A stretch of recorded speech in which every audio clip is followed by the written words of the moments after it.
अस्सलाम वालेकुम दोस्तों, AH मोबाइल एंड रेफ्रिजरेशन में आपको खुश आमदीद कहता हूँ।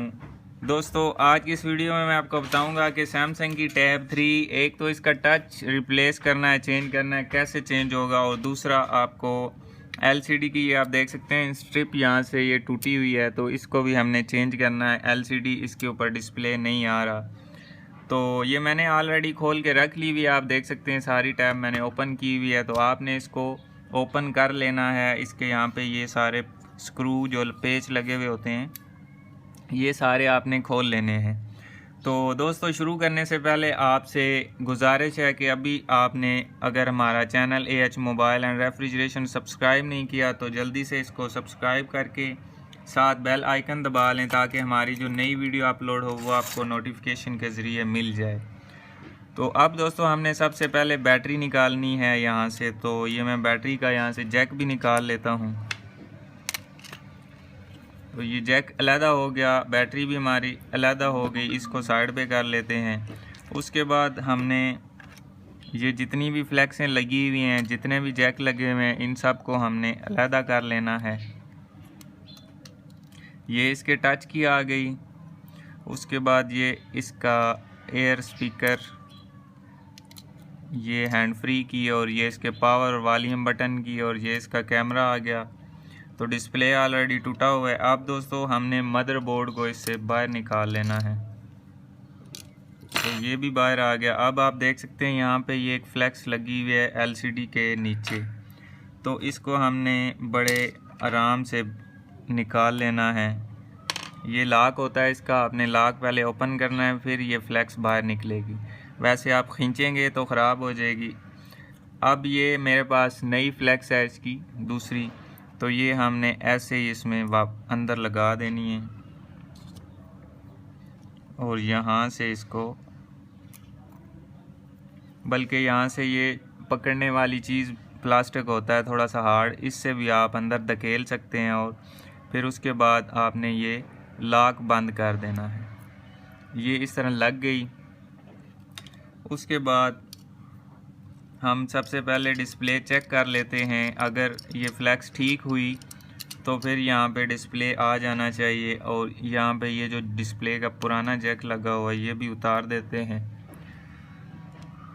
अगर दोस्तों ये फ्लैक्स ख़राब हुई तो यहाँ पे डिस्प्ले नहीं आएगा। एक जैक ये लगाया है, और दूसरा ये वाला हमने जैक लगाना है। सिर्फ ये 2 जैक लगाने हैं, ताकि जो टैब है वो ऑन हो जाए और हमें नज़र आ जाए।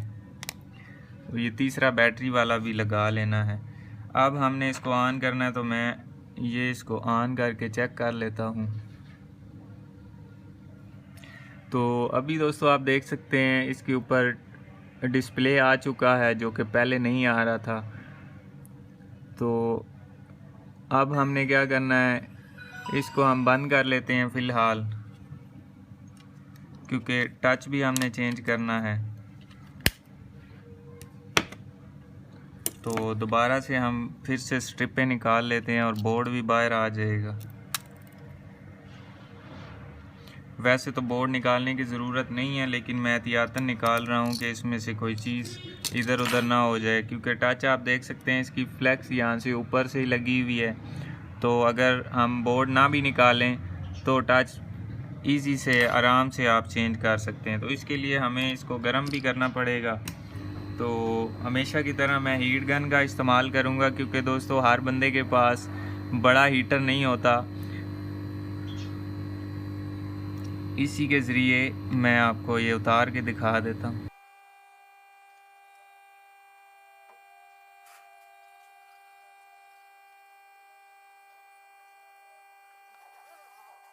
तो अब दोस्तों, ये कुछ थोड़ा सा गर्म हो चुका है, तो आपने इस तरीके से इसको अलहदा कर लेना है।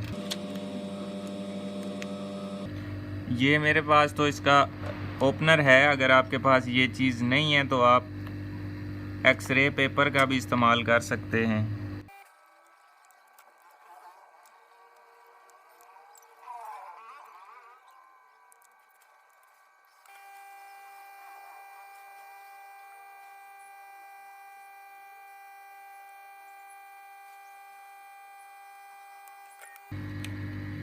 तो ये आप देख सकते हैं दोस्तों, टच हमने अलहदा कर लिया है।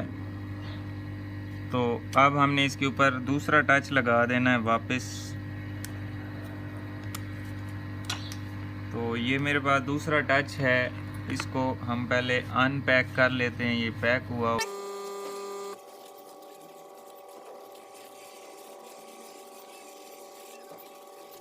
तो ये आप देख सकते हैं मेरे पास इसका दूसरा टच है, इसको हमने अनपैक भी कर लिया है। तो अब इसके ऊपर लगाना ऐसे ही नहीं लगा देना, पहले इसकी हमने सफाई करनी है अच्छे से, क्योंकि सफाई के बगैर अगर हम लगाएंगे तो ये ख़राब हो जाएगा। ये आप देख सकते हैं यहाँ पे इसके गम लगी हुई है या डबल टेप, जो भी कंपनी वाले लगाते हैं। तो इसको हमने सबसे पहले उतार लेना है।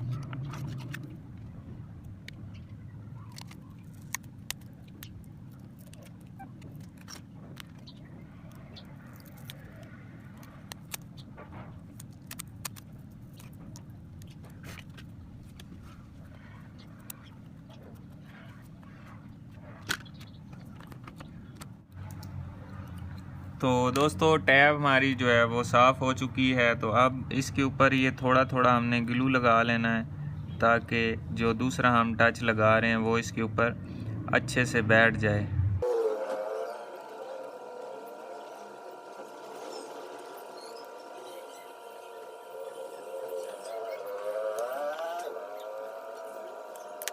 तो ग्लू लगाने के बाद हमने ये जो टैब है इसके ऊपर यहाँ पे एक पेपर लगा हुआ होता है, तो इसको हमने उतार लेना है। इसके साथ एक डबल टेप भी होती है, वो नहीं उतारनी, सिर्फ पेपर हमने उतारना है।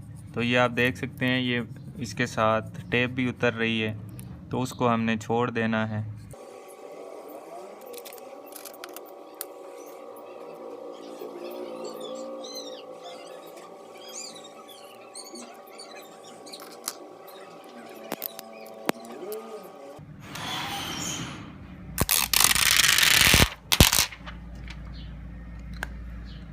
ये इसके ऊपर से हमने टेप उतार लिया और इसको बिल्कुल बराबर करके, ये आप कैमरा देख सकते हैं, यहाँ पे कैमरे को भी आप देख के बराबर कर सकते हैं। और उसके बाद यहाँ पे ये जो बटन है इसको भी आप देख के बराबर कर सकते हैं। तो ये बटन यहाँ पे ये वाली जो साइड है ये इस तरफ करनी है, लेफ़्ट साइड पे, और इसको यहाँ पे रख देना ऊपर।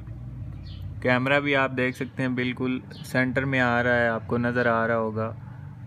और ये बटन भी बिल्कुल ठीक लग गया है। तो अब हमने इसके अंदर इसका बोर्ड फिक्स कर लेना है। बोर्ड फिक्स करके फिर चेक करते हैं कि टच इसका काम कर रहा है कि नहीं। मैंने ऑलरेडी टेस्ट किया हुआ है दोस्तों, आप लगाने से पहले इसको टेस्ट कर लें कि आपका टच ठीक भी है या नहीं।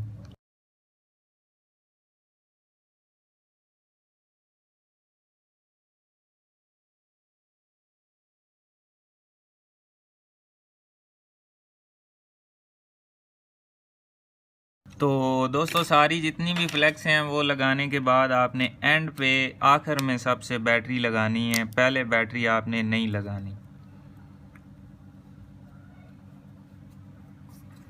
तो अब मैं टैब को ऑन कर लेता हूँ।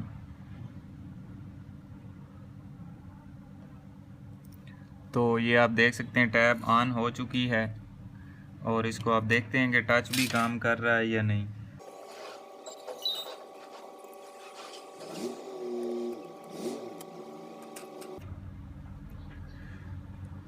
तो ये दोस्तों आप देख सकते हैं इसका टच भी बिल्कुल सही काम कर रहा है और बिल्कुल वर्किंग में है, किसी किस्म का कोई मसला नहीं है। तो अब इसको हमने बंद कर देना है। तो दोस्तों ये वीडियो यहीं तक की थी, लंबी हो जाएगी ज़्यादा, ऑलरेडी लंबी हो चुकी है। तो अभी मैं वीडियो को बंद कर लेता हूँ ताकि आप दोस्तों का टाइम ना ज़ाया हो। आगे तो आपको पता होगा कैसे बंद करनी है। तो इसी के साथ हमारी वीडियो आज की ख़त्म होती है। मिलते हैं अगली वीडियो में एक नए से ट्रिक्स के साथ। तब तक के लिए AH मोबाइल एंड रेफ्रिजरेशन को दीजिए इजाज़त।